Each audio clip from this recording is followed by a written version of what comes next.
So welcome back. So somebody said, Reverend, you've been talking about how to find and keep true love. What if I want to be single? What if I don't want to find? Let me even start by saying that in 1 Corinthians 15:40, the Bible talks about the glory of the sun and the glory of the moon. Everything has its own glory.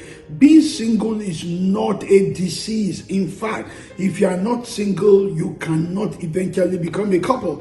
For this cause, Genesis 2:24, for this cause shall a man leave his father and his mother and cleave to his wife. So it is one man leave his father and mother and cleave to his wife, one, then the two of them shall be one flesh. So it's 1 + 1 that's equal to 1. If you're not single, if you're not one, you cannot join to one to become to one. Half plus half is going to be half. 1/4 plus quarter will not be one. It's got to be one whole one and another whole one, and together we become one. So I'm trying to say to you that it's very, very important for you to be single. Life is in phases and men are in sizes. So when you are in that phase of life in which you are single, enjoy it. You need to enjoy where you are on the way to where you are going. Don't be too much in a hurry. If you're single now, enjoy your being single. It has its own benefit. You see, when they came to Jesus in that Matthew chapter 19, and they were asking him about marriage, and Jesus said something to them. He said, look, don't worry. He said there are some people that don't even want to marry. Yes, Jesus said that in that Matthew chapter 19. You know, this is the way he put it in verse 12. I'm going to read it to you from the Message translation, the verse 12 from Message translation. Jesus said, not everyone is matured not everyone is matured enough to live a married life. It requires certain aptitude and grace. Marriage is not for everyone. So number one, wait until you are matured enough. If you're not matured enough, be emotionally matured, be financially matured, be matured enough before you go into marriage. So that is number one thing. But you see, Jesus Christ now later on told them, he said there are even some people that choose not to marry. Some, he said, from birth, they never give marriage a thought. Others never get asked or accepted. And some decide not to get married for kingdom reasons. But if you are capable of growing into the likeness of marriage, do it. This is Jesus speaking in verse 13, Message translation of that Matthew 19. He says, some from birth never give marriage a thought. I've met people, especially in the white community. You see, in the black community and the minority community in the Western world, they make it look as if you have to marry. Actually, interestingly, I've met people, they are not gay, they are not there, they just don't think marriage is the right thing for them. So the Bible says, some from birth seemingly never gives marriage a thought. They say, no, others never get asked, because you see, especially when you're a lady, you might not be able to find, but you make yourself findable. But what if you make yourself findable and nobody proposed to you? Of course, if you want to marry, I believe we pray for you today by the grace of God that you will find your own love, true love, in the name of Jesus. Then he said some never accepted, and some decide not to get married for kingdom reasons. But Jesus said, if you are capable of growing into the likeness of marriage, then do it. So Jesus Christ said marriage is largeness. It's big, it's huge. In 1 Corinthians chapter 7, verse 6 and 7, this is Paul speaking now. Paul said some very profound things. Paul said, I wish all men would be single like me. You know, Paul was single. He said, I wish all men would be like that. But he now said something very interesting in verse 7. He said, but not all men will be like that. I love the way the Message translation also put that. He said, sometimes I wish everybody was single like me. A simpler life in many ways. But celibacy is not for everyone any more than marriage is. God gives the gift of the single life to some and gift of the married life to others. So hear me, celibacy is a gift. If you don't have it, you don't have it. So don't say, I'm not going to marry. No. If you don't have the gift of celibacy, how do I know if I have the gift of celibacy? I'll tell you. If you have the gift of celibacy, the opposite sex will not attract you. So immediately you know you don't have it. The way you respond to that, I know you don't have it. Because if you have it, you won't feel attracted to the opposite sex. Marriage won't just be like that for you. It won't be a temptation. So I'm trying to say to you, please, if you know that you don't have it, don't try. One of the problems we have had of late is the revelation of the priests, some of the priests getting into affairs with church members and parishioners and co. And the reason for that is that most of them don't have the gift of celibacy, but yet because of that religious order, it makes them to say, okay, I don't have that gift, but well, they said priests should not marry, I'm not going to marry. No, that is not the way to go. Paul said, if you don't have the gift, don't try to be it. So the gift is very, very important. There are 3 things about the glory of being single. If you are single now, I'm trying to say, enjoy this phase. If you're going to marry, the Bible says you can grow into the likeness of marriage. So if you're single now, there are 3 glory advantages to that. Number 1, you still have the power of choice. One of the things I say to people is, if you marry right, you have a prayer partner. If you marry wrong, you have a prayer point. But you see, in that Matthew 19 verse 11, Jesus Christ told them, he said, the disciples said, if those are the terms of marriage, then we are stuck, the Message translation. But you see, when you are not married yet, you are not stuck, you still have the power of choice. It's a good power. Somebody jokingly said, for most of the people, by the time they discover who they should have married, they are married. So if you're single now, enjoy this phase.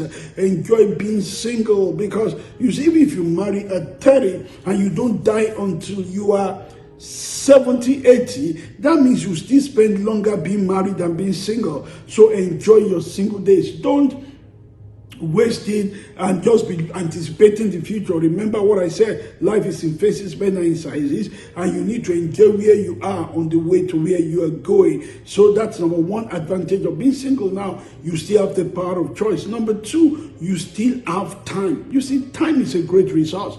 By the time you are married, you don't have that time again. We're talking about a daughter of mine some time ago, and the way she traveled from one place to the other, and thinking, well, she's still single. She won't be able to do that when she gets married. When she has a husband to look after, children to look after, and a home to keep, it's not that easy for both men and women. So now that you are not married, you have time. For me, for example, before I travel, I consider the children, I consider whose birthday I won't be around, I have to take permission from that person. I consider homework, I consider things I need to do for my wife. I need to take several permissions. In fact, it's very, very important for you to know that time is an essence. So for the single person, you have a lot of time in your hand. And number 3 is freedom for spiritual activities.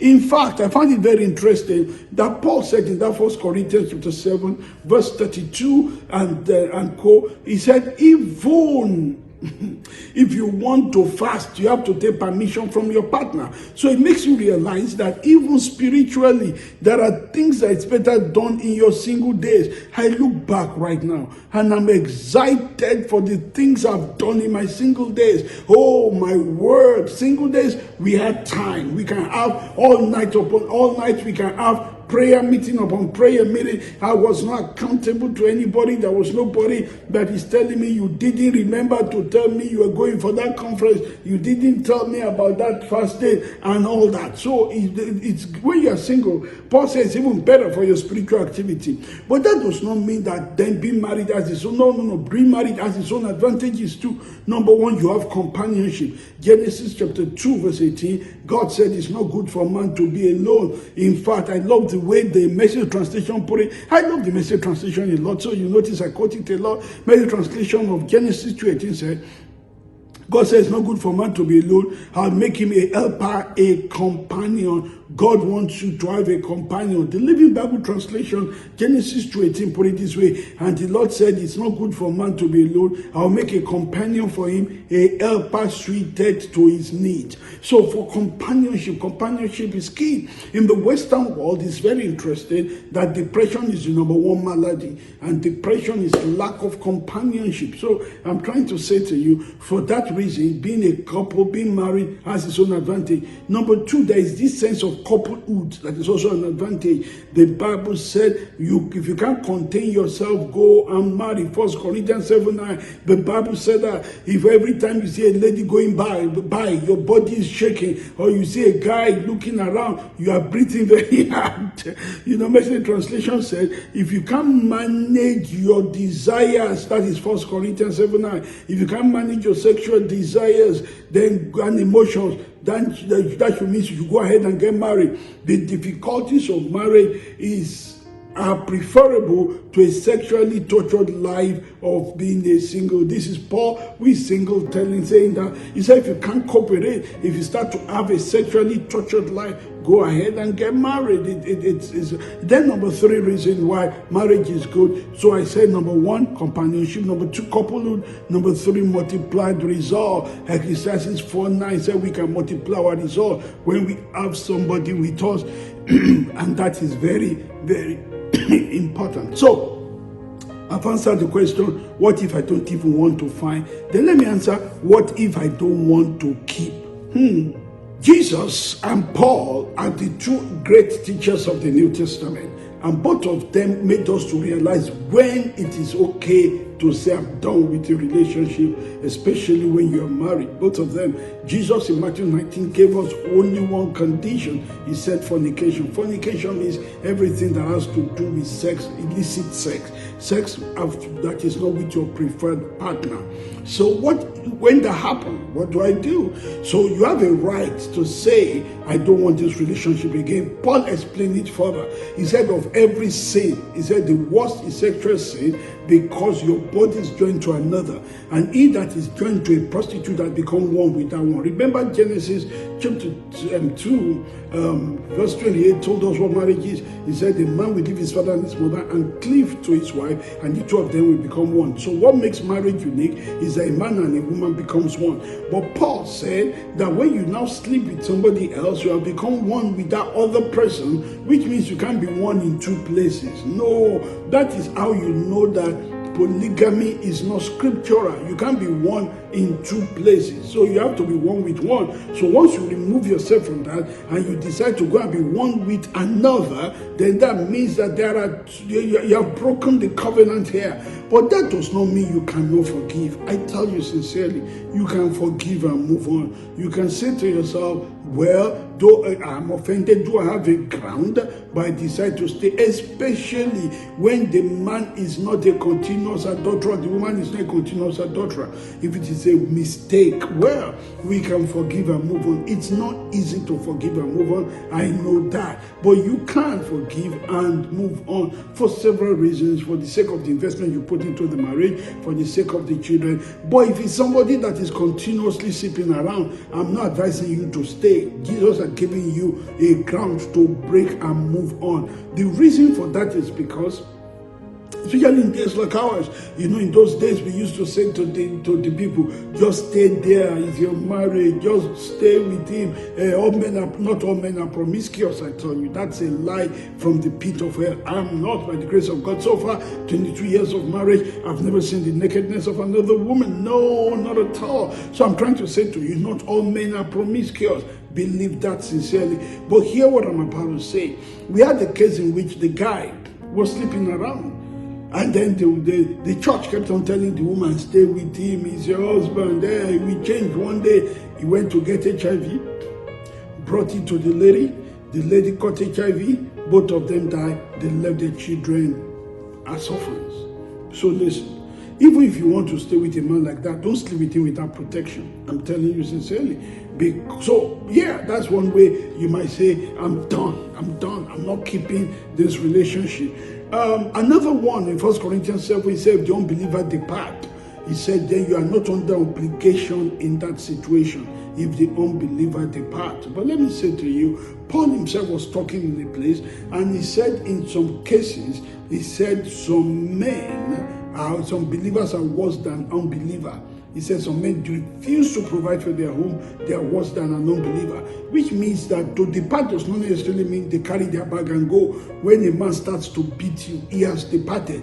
Because no man beats himself if he has not departed his senses. Somebody said, why did you beat your wife? She crashed the car.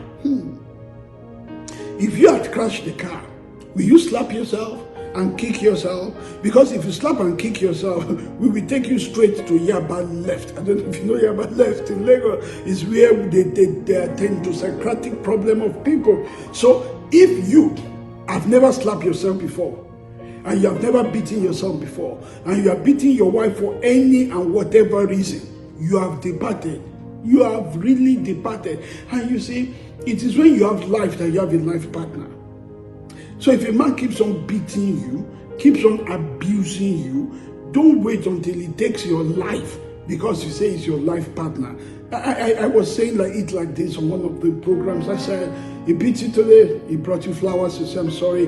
Beat you tomorrow, brought you flowers to say I'm sorry. You are the one that made me angry. Nonsense. Nobody can make you angry.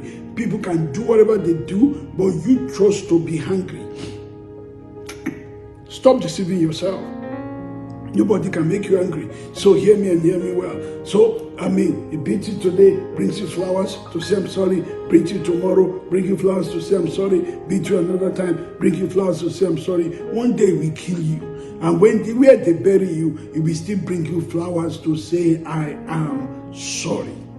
So I'm trying to say to you, when physical abuse is involved, that is leading to your death, I will advise that you separate. So the Bible in 1 Corinthians 7, I don't have time to go into it in details, we need to read it yourself, talked about two major ways. He said sometimes you separate. Yes, he said you can separate. He said if you choose not to live with your husband or your wife, you separate. He said, but you don't remarry. He said, but if the other party departs, then you are free. Okay, so having said that, let me start to round up on the things we have been doing. So we'll be talking about finding and keeping true love, and we said there is nothing too difficult to find. If you know what you're looking for, you have the right price, you have the purchasing power. You need to know that a man, if you look for a wife, then you need to know the place to look for it, then the purchasing power. You need to meet the requirement of your requirement. Then we went ahead to talk about 5 steps to finding who can find. We define who can find. We talked about when to find. We also talked about when not to find. I remember we talked about where to find. We talked about who should be involved, and finally we now talked about what to look for. There are things to look for. There are things that will be added. If you miss any of those ones, go to my YouTube page. You can subscribe in my YouTube channel. You have it there free. Some of the things we have taught before. If you scroll down on this page, you will find some of them. Then we started to talk about keeping. So we talked about reasons why people can keep, and we said finders should be keepers. We said it's very, very important that finders keep, because you are not made by what you find, you are made by what you keep. We said there are 5 reasons why some people find it difficult to keep. Number 1, unmet expectation, when expectation does not align. Number 2, when vision does not align, because vision is very important for direction. Number 3, when financially we don't align, and we saw that finances is very, very important in relationship. Then we said number 4, communication, very important. I'm going to mention 2 more or 3, then we'll be done. So we've talked about unmet expectations, we've talked about vision alignment, we've talked about money, finances. I want to talk about third parties. Unfortunately, of all the reasons why people can keep their relationship, third parties for me is the most stupid. Why should you allow third parties to ruin what you find? Why will you allow it? No, don't allow third parties. Somebody said, well, you don't understand me. I was somewhere one time and we're watching a movie, and then the movie of somebody trying to take away another person's husband, and that woman was trying to fight for her home, and the ladies there said, me, I can't do all this, so I can't fight over any man. I cannot. I don't have time to be fighting over a man. I look at them and say, if I buy you a new car, brand new car, and the lady wants to take it away from you, what will you do? One of these, I will drag her down, I will scratch her eyes. If I gave you a brand new house and you got there and somebody's trying to take over the house from you, what will you do? Oh, I'll be fighting to the last. So you can fight for your house, you can fight for a car, you can fight for your man. Nehemiah 4:14, he said, fight for your father, for your mother, fight for your husband, fight for your wife. So you need to keep your home from third parties. Third parties can even be your children. Yeah, sometimes I was joking about the fact that my own kids, before they started talking, if you're married and you have children, you know what I'm talking about. Before they started talking, they were trying to even cause problem between my wife and I. They will come to me and tap me and turn point to my wife, that is go ahead me beat her or go ahead me fight her. She's disturbing me. I say, you these things, you can't even talk yet. You want to cause trouble. Before you are, she is. And after you have gone, she will be. Tiki and I have an agreement. We won't fight one another over the discipline over the children. We might not agree with the discipline, but we don't say it in front of them. Other third party, sometimes it is friends. In fact, one of the greatest prayer a man, a woman should plan to pray is the prayer, Lord, I break my spouse away from negative influences. Third party is a major conflict zone when it comes to keeping true love. You need to protect your family. People ask me also about in-laws. Reverend, what do we do about in-laws? In as much as I believe there are some in-laws that behave like outlaws, but I also believe very strongly that there is nothing called in-law problem. It is the problem of a stupid husband and a foolish wife that open their family up for in-laws to infiltrate. That is what I believe is happening. You can fight it. You can say, no, I don't want in-laws in my family to dictate us wrongly. I'm not saying in-laws are altogether bad, but I'm saying be careful. I'm going to tell you 3 things I wrote in the book, I Love My Spouse, but where in-laws are concerned. Number 1 thing I wrote in that book is the fact that today you have in-laws, tomorrow you'll be in-laws. I know there are some ladies that pray stupid prayer like, Lord, anybody I'm going to marry, let the mother be dead. That is terrible, because today you are in-law, tomorrow you will have a son. And somebody will be praying also that wants to marry your son, Lord, let this boy's mother be dead before we marry. That's a wrong one. So do unto your in-laws the way you want people, your own, to your children and children-in-law to behave to you. Number 2, you see, today you have in-laws, but your own parents are also in-laws to somebody else. Don't sow a bad seed. You have in-laws, you will sow. You're also in-law to some other people. Number 3, which is very important, also is the fact that no matter how terrible they are, they gave you the love of your life. Honor them for that. Jesus said, if you don't honor me for what I say, honor me for my work's sake. Honor them for what they have done. If they produce that beautiful, sparkling spouse of yours, they've done a lot of work. They've made sacrifices. Honor them because of that. But having said that, it's the duty of a man to protect his home. Don't let your brothers, don't let your parents, don't let nobody drag your spouse on the floor. It is your duty to protect your home. Very important. Third parties, don't let your friends come in and tell you how to run your home. Most of them are lying to you. How much does your husband give you for pocket money? Oh, me, I won't take that. They take worse. Don't listen to them. They are just trying to mess up with your mind, and you need to be very careful. You remember so many people had problems in their marriage because of Instagram influencers in those days, that an influencer will say, my husband just bought me a Jeep. Later on, they started confessing they bought the Jeep and they lied their husband bought it for them. And so many people had left their own husband and bought them a small car. They said, look, your friends are buying Jeep, you are buying a small car. Not knowing that man had really tried. Third parties, be careful, don't let third parties come into your home. So number 6 now, managing differences. Differences is another reason why people find it difficult to keep their own. We are meant to be different. You see, a good relationship is a relationship that is followed by law of magnetism. It's a law in chemistry. Law of magnetism states that opposites attract. That is why a man is attracted under normal circumstances, not abnormal. A man should be attracted to a woman should be attracted to a man. That is normal. Opposites attract. So many a times you will discover that a good marriage is between a man that says if the food is cold, I can't eat, and the woman that says if the food is hot, I can't eat. A man that says if the light is off, I can't sleep, and the woman that says if the light is on, I can't sleep. Between a man that says when I see money, let's spend, and a woman that has super glue in her hand, whatever she touches, does not move. That's what marriage is. It's between people that sometimes have opposite views. That is what makes life interesting. If you know TJ and I, that we have been together for 22 years itself is a miracle. There are many things we just don't see or do the same way. It's very funny. You see, let me tell you the funniest part of it. I was very extrovertic. She was very introvertic. So that we even get into a relationship was funny. She couldn't cope with my extrovertic side. She had always disliked people that are too extrovertic. Meanwhile, me too, I'd always found very boring, very, very boring people that are too introverted. But we got married, and it was very interesting that after a while we started changing. Nobody prepared us for that, After a while, she started becoming more extrovertic. I started becoming more introverted, and I started saying, "You have put me into trouble." She started saying, "I put her into trouble." My wife be talking now and be saying, "Oh, I don't talk like this. I don't know what you people have done to me." And I'll say, "Okay, you can keep quiet then," but she won't keep quiet. She keep on talking. So right now, I can boldly say I am an extrovert introvert.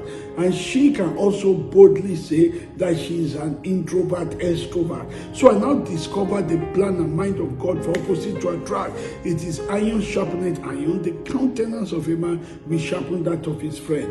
So God brings us together in such a way that we will influence one another, and both of us will move towards the side we lack and be better at it. Is that not exciting?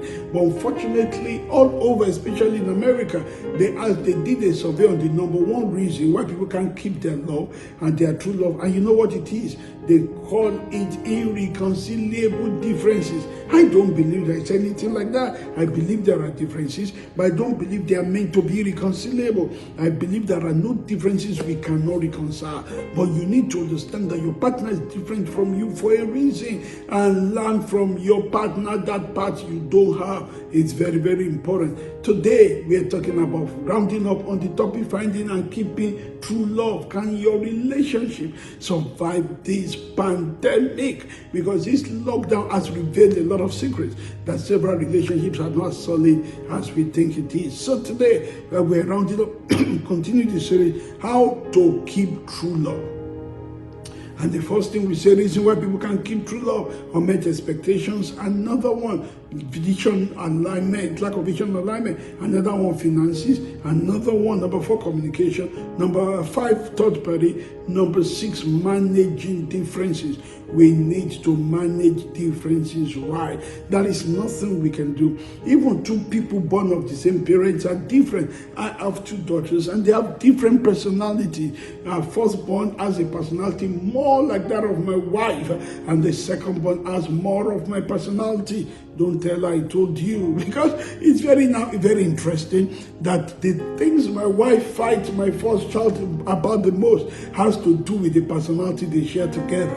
The things I fight my second daughter about the most has to do with the personality we share together. So I'm trying to say to you that opposites attract for a good reason. But a lot of people don't wait to find the reason before they scatter things. Number 7, finally, sex. Sex is a major contention in a lot of homes, surprisingly so. I've been a pastor and a counselor for almost 30 years, and it's one of the things that comes up a lot with married people. It's either, and I know you young people can't believe that. You're wondering, no, that, you know what they had to tell them in church? I said, you people, when do you want me to rest? When do you want me to rest? Before you are married, I have to be shouting, don't sleep together. Don't sleep together in the name of Jesus. Don't sleep together. I command you, I forbid you. Don't sleep together. Now you are married, I have to be shouting and screaming, sleep together in the name of Jesus. Sleep together. I command you, sleep together. Sleep together. It's very funny. So I tell you, when do you want me to rest? Before I'm shouting, don't do it. Now that you have a license, we gave you license to do it. We said in front of your parents, you may kiss the bride. You are now not being kissing. What kind of nonsense is this? Young people are wondering, so that is possible? Yes, after you are married for a while, your wife will pinch you for sex, you pretend as if you are dead. I'm not saying you are sleeping, you pretend as if you are dead. But the problem for most people, especially when you have been promiscuous before you marry, you discover there is a problem because you have slept with Dele, you have slept with Dotun, you have slept with Dolapo. So now that you are married to Deola, you are sleeping with Deola, but you are like, Dolapo is better. Remember how Dele used to do me. That is a problem. It's been discovered by survey in America that when people marry as virgins, interestingly, their sexual life is better. You know why? Because they have nobody to compare it to. That's very interesting. So sex life, a lot of me complain, my wife doesn't want to have sex with me, I have to force her. It might mean she's not enjoying it. See, whatever people enjoy, they want to do more of. Whatever they enjoy. So it might mean you yourself needs to pick books and learn about how your wife should enjoy. The problem with men are ever ready battery, whenever, however, they are ready anytime. But women are not like that. Women need a lot of time, and it's very, very important for you to learn that. I believe this series has been a blessing to you. Please recommend it to people. Listen to it over and over again. I believe we make your love life richer. This, I believe, is like the 7th episode if I get it right. And I want you to listen to everything. It's going to be on my YouTube channel. You can start from the first one again and listen till the 7th or the 8th one. I'm not very sure, but listen to it, get blessed by it. It's free. You don't have to pay any money for it. When we are done now, please share this with everybody that you know. Share it with them, and I'm sure at the end of the day they'll come back to you and say thank you to you. So I want you to know that I'm very excited you've been with me on this journey. From next week we're entering into a new topic. It will be as exciting, if not more exciting, because better is the end of a thing than the beginning thereof. I want to celebrate all of you for being here with me day in, day out, and being blessed. So please recommend this series to people. We've come to the end of the series. Recommend it to people, but on my Instagram page, and now we broadcast to Facebook. Thank you, my media team. I mean, you guys have done wonderfully well. So now from my IG every Friday, 8 p.m. Nigeria time, I do a live love clinic, and it's broadcasted straight to Facebook. The last one I did, we have over 1,000 people that have seen it. Now, if you have not seen it, the one I did on Instagram last Friday, go, it's there on this page right now, or you can go to my Instagram page. It's also my Instagram page. You will love it. I was talking about conflict resolution in relationships, and you know the good thing about it, over 1,000 viewers had seen it already, and more people are seeing it every day and saying thank you for the message. So go there and all that. You see, the word ignorance means you ignore knowledge. Ignorance. It has started with ignore, which means that there is too much information right now to make your love life work. So I want you to get it. I want you to listen to it. I want you to get blessed by it. I love you more than you can imagine. Have a wonderful week. God bless you. But don't go yet. I'll be back after this time out.